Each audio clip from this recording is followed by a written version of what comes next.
नरेंद्र मोदी के प्रधानमंत्री बनने के बाद भारत देश का विदेश में सम्मान बढ़ा है। देश की सेवा की ताकत बढ़ी है। देश की अर्थव्यवस्था दुनिया में 5वें नंबर पर है। यह कहना है पाटन विधायक और पूर्व मंत्री अजय विश्नोई का। देश के प्रधानमंत्री नरेंद्र मोदी की सरकार के 9 वर्ष पूर्ण होने के अवसर पर भाजपा विधायक अजय विश्नोई ने संभागीय भाजपा कार्यालय में पत्रकारों से चर्चा की। इस दौरान भाजपा विधायक अजय विश्नोई ने कहा कि नरेंद्र मोदी के प्रधानमंत्री बनने के बाद 9 वर्षों में पाटन विधानसभा में 4,11,532 लोगों को विभिन्न शासकीय योजनाओं का लाभ मिला। इस दौरान उन्होंने पाटन विधानसभा में किए गए विकास कार्यों और वर्तमान में चल रहे विकास कार्यों की जानकारी देते हुए बताया कि पाटन के किसानों और सामान्य विद्युत उपभोक्ताओं को बिजली की बेहतर सुविधा देने के लिए 33/11 केवी के 3 नए सब स्टेशन अगले 4 माह में बनकर तैयार हो जाएंगे। उन्होंने कहा कि पाटन विधानसभा में करीब 1500 नए ट्रांसफार्मर लगाने की तैयारी भी की जा रही है। पाटन में कटंगी और मंझौली में पूरी नई तहसील बनाई जा रही है। वहीं स्वास्थ्य के मामले में पाटन का अस्पताल अब 100 बिस्तर का अस्पताल बन गया है। दोनों का संयुक्त प्रयासों के कारण हमारे पाटन विधानसभा में 5.5 लाख से ज़्यादा हितग्राहियों को विभिन्न प्रकार के लाभ मिले हैं। उसमें प्रधानमंत्री आवास भी है, उसमें स्वामित्व के पट्टे भी हैं, उसमें किसान सम्मान निधि की व्यवस्था है। इसमें मध्य प्रदेश और सरकार और इन दोनों के द्वारा संयुक्त रूप से जो लाभ हमको मिल रहे हैं उसकी गिनती हमने इसमें गिनाई है। इन सब के अलावा आम आदमी को जो संतुष्ट करने लायक योजनाएं हैं, वो संतुष्ट करने वाली योजनाओं के कारण लोगों की स्वीकारता आज भारतीय जनता पार्टी के प्रति बढ़ती दिख रही है। नई योजनाएं, चाहे लाडली लक्ष्मी हो, चाहे लाडली बहना हो, या प्रधानमंत्री आवास हो, या उज्ज्वला की गैस हो, ये सारे के सारे ऐसे बड़े कारण हैं कि भारतीय जनता पार्टी को लगातार बढ़त मिलती जा रही है। सिविक सेंटर में सड़क और फुटपाथ पर कब्जा जमाकर लगाई गई दुकानें यातायात व्यवस्था के लिए चुनौती बनी हुई है। नगर निगम मुख्यालय के ठीक सामने जमे बेजा कब्जे चर्चा का विषय बने हुए हैं।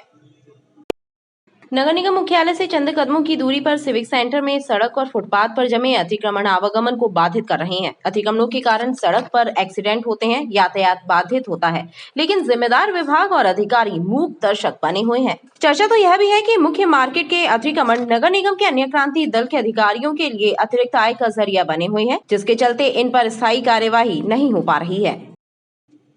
आधारताल को सुहागी से जोड़ने वाली अस्थायी मार्ग की पुलिया धसकने से आवागमन बाधित रहा। आने जाने वाले लोगों को परेशानियों का सामना करना पड़ा। रास्ता बदलकर ट्रैफिक को डाइवर्ट करना पड़ा। तेज बारिश में आधारताल को सुहागी से जोड़ने वाले अस्थायी मार्ग की पुलिया धसक गई। इसके बाद आधारताल से सुहागी के बीच आवागमन बंद हो गया। इससे मार्ग में आने जाने वालों को परेशानी का सामना करना पड़ा। दिन भर लोग यहां तक आकर वापस लौटते रहे। प्राप्त जानकारी के मुताबिक आधारताल से सुहागी के बीच मुख्य सड़क पर पिछले 6 महीने से पुलिया का निर्माण किया जा रहा है। निर्माण कार्य के चलते आधारताल तालाब के बाजू से होकर वेटनरी यूनिवर्सिटी तक अस्थायी मार्ग बनाया गया है। तेज बारिश के कारण यह पुलिया धसक गई। आधारताल से सुहागी जाने वालों को लंबा चक्कर लगाकर जाना पड़ रहा है। लोगों का कहना है कि स्मार्ट सिटी के अधिकारियों की लेट लतीफी का खामियाजा जनता को भोगना पड़ रहा है। बारिश के पहले यदि पुलिया का निर्माण कार्य पूर्ण हो जाता तो परेशानियां नहीं झेलना पड़ती। मानसून सक्रिय होने के बाद जबलपुर सहित आसपास के जिलों में हुई बारिश के कारण मां नर्मदा के जलस्तर में भी बढ़ोतरी हुई है। नर्मदा का जलस्तर बढ़ने से घाटों तक नर्मदा का पानी पहुंच गया है। ऐसे में घाटों पर हुई कीचड़ और फिसलन से दर्शनार्थियों और श्रद्धालुओं को परेशानी का सामना करना पड़ रहा है। मानसून सक्रिय होने के बाद जबलपुर सहित आसपास के जिलों में हुई बारिश से नर्मदा का जलस्तर भी बढ़ गया है। नर्मदा के तटों पर जलस्तर बढ़ने के बाद नर्मदा का पानी पहुंच गया। ऐसे में घाटों पर फिसलन, कीचड़ और गंदगी बढ़ गई, जिससे अब श्रद्धालुओं और दर्शनार्थियों को बेहद मुश्किलों का सामना करना पड़ रहा है। नर्मदा तट ग्वारी घाट पर पूजन पाठ करने वाले पुजारी और पंडित भी घाट से ऊपर आ गए हैं, लेकिन पंडित, पुजारियों और दर्शनार्थियों का कहना है कि बारिश के मौसम को देखते हुए प्रशासन द्वारा घाटों पर सफाई और श्रद्धालुओं के लिए कोई इंतजाम नहीं किए गए हैं। नर्मदा जी में अभी बाढ़ अचानक आ गई है, लोग परेशान हैं, प्रशासन को ध्यान नहीं दे रहा। यहाँ व्यवस्थाएं बहुत हैं, कीचड़ मचा हुआ है, आदमी आ रहा परेशान हो रहा है, आ रहा जा रहा, गंदगी फैली है, कोई प्रशासन ना कोई अधिकारी आ रहा है। कलेक्टर साहब सो रहे हैं। प्रशासन की खुली छूट है। कई बार नाव पलट चुकी, लोग मर चुके, दुर्घटनाएं घट चुकी। लोगों ने मांग की और नाव कहीं भी चला। पूरे जो घाट बनाए थे नाव वालों ने तोड़ डाले, पूरे नाव अव्यवस्था फैलाते हैं। शाम को दारू पी के जुआ खेलते हैं, लड़ाई करते हैं, लोगों को मारते हैं। 6 बजे के बाद यहाँ का माहौल देखने लायक रहता है। बारिश के मौसम में ग्वारीघाट सहित अन्य नर्मदा घाटों में जलस्तर के आगे और बढ़ने की संभावना बनी हुई है। ऐसे में पुलिस और प्रशासन को अलर्ट रहने की आवश्यकता है। साथ ही दर्शन करने आने वाले दर्शनार्थियों को भी सतर्क रहने की जरूरत है। देवशयनी एकादशी के अवसर पर गुरुवार को पंढरपुर महाराष्ट्र की तर्ज पर संस्कारधानी जबलपुर में भी धूमधाम से विट्ठलवारी यात्रा निकाली गई। दत्त मंदिर गोल बाजार से आषाढ़ी कार्तिकी वारी महामंडल के तत्वावधान में निकाली गई इस धार्मिक यात्रा में श्रद्धा भाव के साथ ही मराठी संस्कृति की झलक दिखाई दी।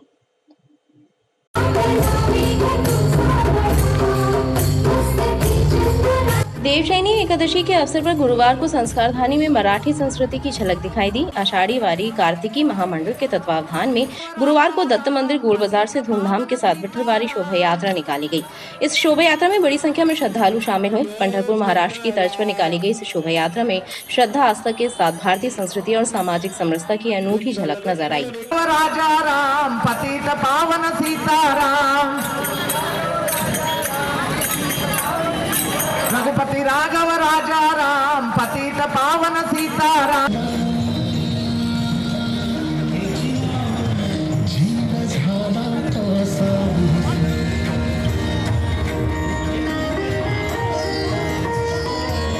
आषाढ़ी कार्तिकी वारी महामंडल के सदस्यों और मराठी समाज की महिलाओं ने बताया कि जबलपुर में वर्ष 2015 से विट्ठलवारी यात्रा धूमधाम से प्रतिवर्ष निकाली जा रही है।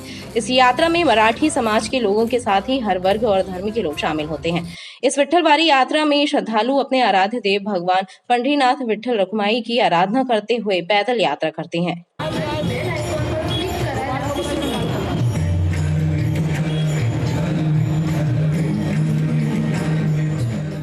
आज निश्चित रूप से यह वारी सामाजिक समरसता की परिप्रेक्ष्य में एक लक्षणीय उदाहरण है। सभी भक्तों को जय जय रामकृष्ण हरी, सभी को बहुत बहुत शुभकामनाएं। जैसे कि ये पता है हमें कि पूना से निकलती है पांडुरंग और विट्ठल की जो पादुकाएं हैं और वो वहाँ पर विट्ठल रुक्मिणी के मंदिर में आकर ठहरती है। वैसे हम जबलपुर में भी करते हैं और हम सभी सारे महाराष्ट्र लोग मिलकर इसे सजित करते हैं। विट्ठलवारी यात्रा शहर के विभिन्न मार्गों से होकर गुजरी। जगह जगह इस यात्रा का श्रद्धालुओं ने स्वागत किया। यात्रा में शामिल होकर श्रद्धालुओं ने धर्म लाभ अर्जित किया।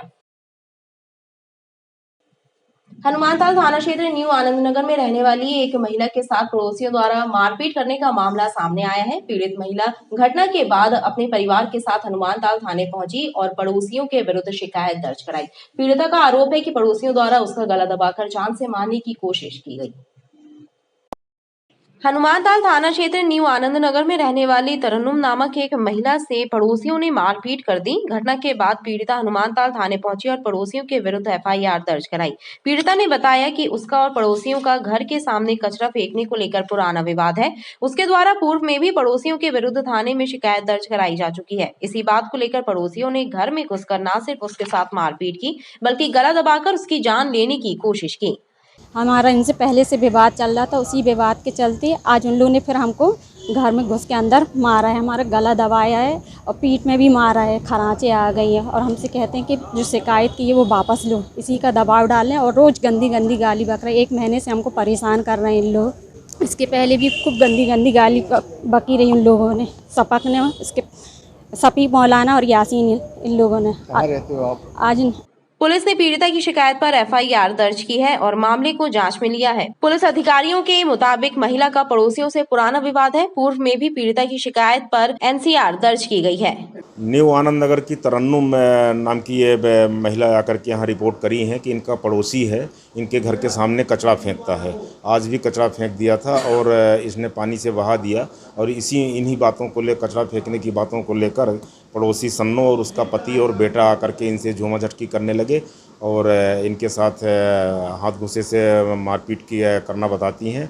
इसकी रिपोर्ट लिख करके मुलाहिजा कराया गया है और वैधानिक कार्रवाई की जा रही है। इनका आपस में काफ़ी दिनों से विवाद है। पहले भी इस तरह की रिपोर्ट इनने की है। बार बार कचरा फेंकने को लेकर के विवाद होता। पुलिस ने पीड़ित महिला का चिकित्सीय परीक्षण कराया है और वैधानिक कार्रवाई करते हुए मामले की जांच शुरू कर दी है। पश्चिम मध्य रेल के जबलपुर स्थित केंद्रीय चिकित्सालय में एक सेवानिवृत्त रेल कर्मचारी की मौत को लेकर बवाल मचा हुआ है। सेवानिवृत्त कर्मचारी की गुरुवार को इलाज के दौरान मौत हो गई, जिसके बाद परिजनों ने चिकित्सालय की व्यवस्थाओं पर सवाल उठाते हुए इलाज में लापरवाही बरतने के गंभीर आरोप लगाए। पश्चिम मध्य रेल जोन जबलपुर स्थित केंद्रीय चिकित्सालय में इलाज के लिए भर्ती रेलवे के एक रिटायर्ड कर्मचारी गौरी शंकर सिंह की इलाज के दौरान मौत हो गई। गौरी शंकर की मौत को लेकर परिवारजनों ने लापरवाही और अव्यवस्थाओं के आरोप लगाए हैं। मृतक के पुत्र ने बताया कि उनके पिता की पिछले सप्ताह ही निजी अस्पताल में बाईपास सर्जरी हुई थी, लेकिन चिकित्सालय के एक सीनियर डॉक्टर ने उन्हें गुरुवार को वापस निजी अस्पताल से वापस केंद्रीय अस्पताल बुला लिया। यहाँ ना तो इलाज की कोई व्यवस्था थी और ना ही डॉक्टर मौजूद थे। ऐसे में कुछ ही देर बाद उनकी पिता की तबीयत बिगड़ी और लापरवाही के कारण उनके पिता की मृत्यु हो गई। हुआ था कि आदित्य हॉस्पिटल में यहाँ से ट्रांसफर किया, रेलवे हॉस्पिटल से आदित्य हॉस्पिटल में ऑपरेशन के लिए, हार्ट के ऑपरेशन के लिए। वहाँ 23 तारीख को ऑपरेशन हुआ, उसके बाद वहाँ इलाज चल रहा था।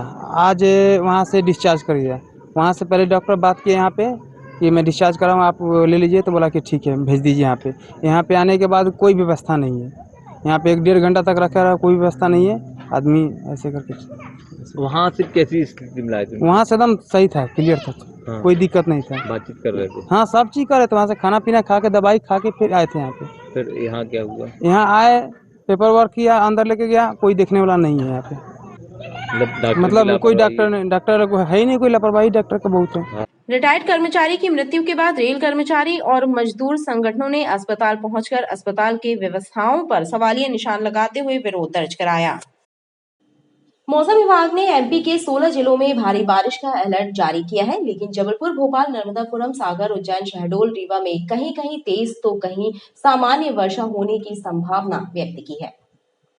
मौसम विभाग ने ग्वालियर, गुना सहित प्रदेश के 16 जिलों में आगामी 24 घंटे के लिए भारी बारिश की चेतावनी जारी की है, लेकिन राजधानी भोपाल, जबलपुर, नर्मदापुरम, सागर, उज्जैन, शहडोल में कहीं कहीं तेज तो कहीं सामान्य बारिश होने की संभावना जताई है। जबलपुर जिले में बीते 24 घंटे में 30.8 मिलीमीटर यानी 1.2 इंच बारिश रिकॉर्ड की गई। इस मानसून सीजन में अब तक बारिश का आंकड़ा 9 इंच को पार कर गया है। बीते 24 घंटे से जबलपुर में रुक रुक कर बौछार पड़ रही है, जिसके कारण दिन का तापमान सामान्य से 4 डिग्री सेल्सियस कम 29.7 डिग्री सेल्सियस और न्यूनतम तापमान सामान्य से 2 डिग्री सेल्सियस कम 23.8 डिग्री सेल्सियस दर्ज किया गया है। स्थानीय मौसम कार्यालय ने संभाग के जिलों में कहीं कहीं गरज चमक के साथ बौछारें पड़ने तो कहीं सामान्य बारिश होने की चेतावनी दी है।